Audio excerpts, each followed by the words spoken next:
put up remarkable numbers. Now, how does Chicago replace that? Have you ever felt like the bad guy even when you're just trying your best? That's Angel Reese right now. She's fighting hard on the court, but off the court, it's a whole different battle.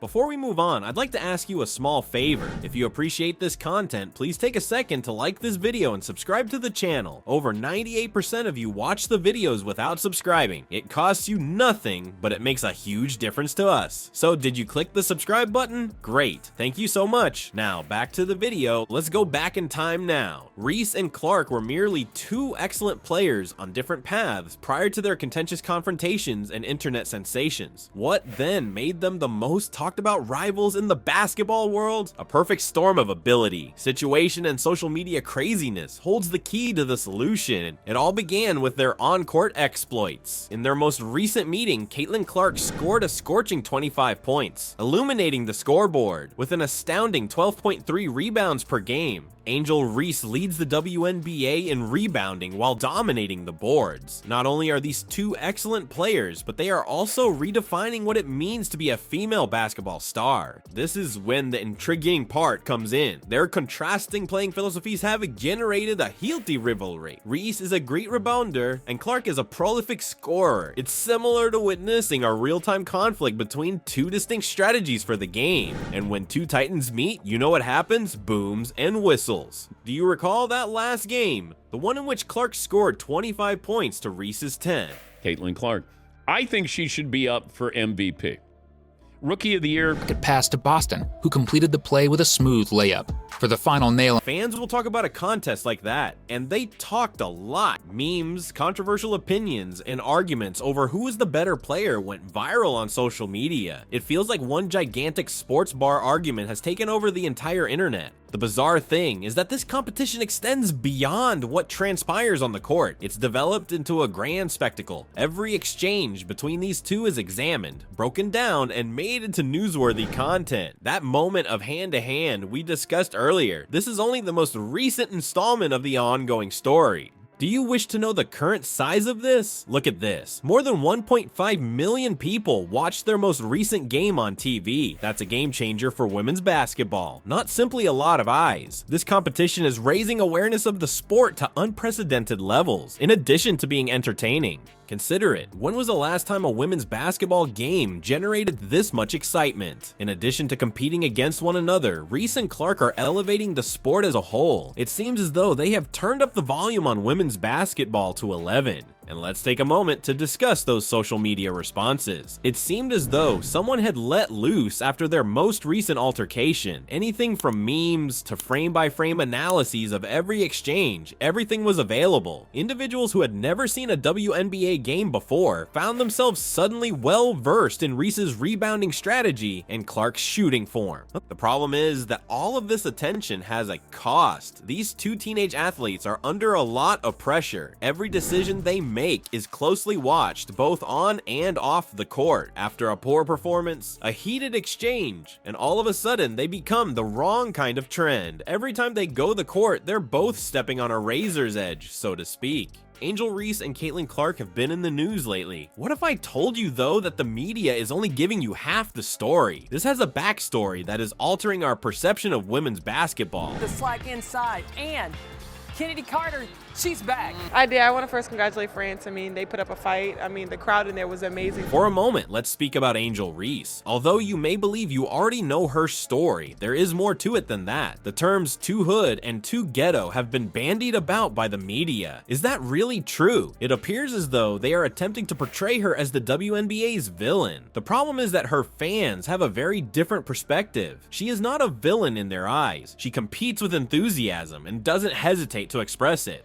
Turn the page now and have a look at Caitlin Clark. She has been dubbed the league's golden goose by the media. She has $28 million worth of endorsements. That sum of money is absurd, as if she is impervious to criticism in public. She's the sweetheart of women's basketball, marketable and beloved. But hold on though, to you, doesn't this entire situation seem a little strange? It's as though we're witnessing a precast movie. Caitlin is the hero, and Angel is the antagonist. However, that's not how real life works, is it? This is when the exciting part starts. Stephen A. Smith, yes, that Stephen A. Smith has an opinion on this matter. He pointed out, Caitlyn talks to the golden goose. She's white and very, very marketable. Whoa, he's not holding back, is he? He's voicing what many are reluctant to voice aloud but are afraid to think. Consider it. These two amazing athletes are the best in the business. However, one is characterized as the troublemaker and the other as the lovely girl. Is it limited to the way they play, or is there another issue at hand? Another well-known figure in the sports media, Dan Patrick, has an opinion of his own. 1,800 fans. Their average this year, home attendance, is 17,000. He remarked, Angel Reese wants to be Draymond Green. She's more Dylan Brooks trying to be an instigator. Hurt. Don't you think that's a very severe comparison? It seems as though they are making every effort to place Reese in this bad girl mold. The real question though is how much of this has to do with basketball and how much has to do with, well, everything else. Public perception, marketability, and race are all blended together in this bizarre sports smoothie. And without really considering what's in it, we're all consuming it. What's wild, you know? We have to admit that this whole thing is changing the way we think about women's sports. These days, it goes beyond simply seeing who can score the most points or pull down the most rebounds. It has to do with how these players are portrayed in the media. And believe me when I say that this view is more dynamic than a crossover dribble. Thus, the next time you're following sports news on your phone or watching a game, stop and consider what you're seeing. Are you following the entire tale, or are you only observing what they would have you believe? Because there's a lot more going on in this Angel versus Caitlyn story than just what's occurring on the court. In light of recent events on the court, let's examine some statistics. Points to Angel Reese, 10. Caitlyn Clark scored 25. The same game, very different results. Why is this happening? The narrative is going to get really interesting, and the data are only the beginning.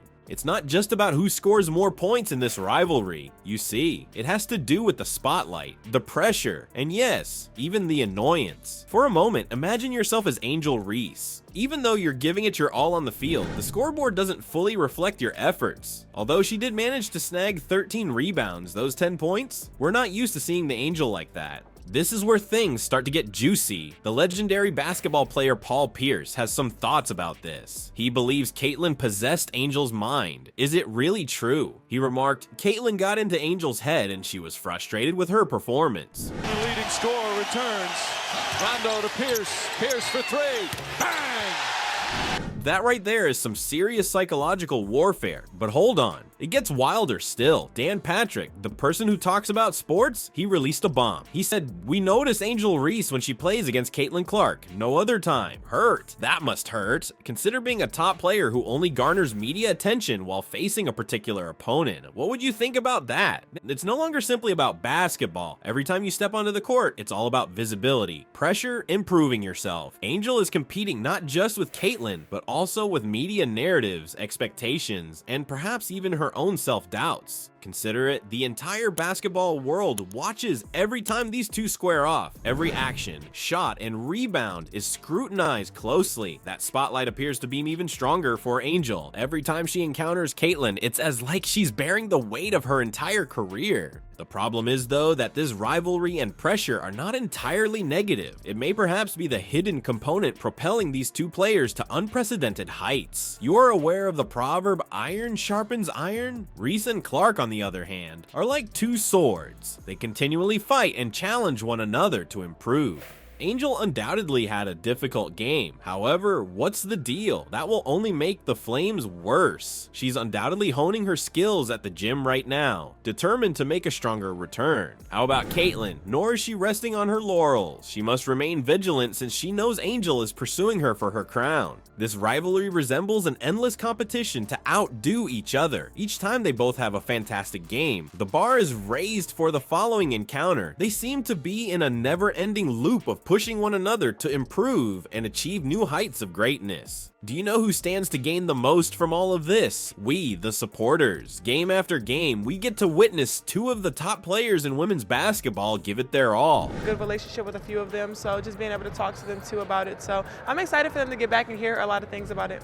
We see record-breaking, incredible plays, and, well, perhaps a little drama as well. Not to be forgotten, though, are the two young athletes attempting to leave their imprint on the sport they are passionate about behind all the publicity and excitement. They're not not simply competitors, they're innovators, bringing women's basketball to a new level of prominence.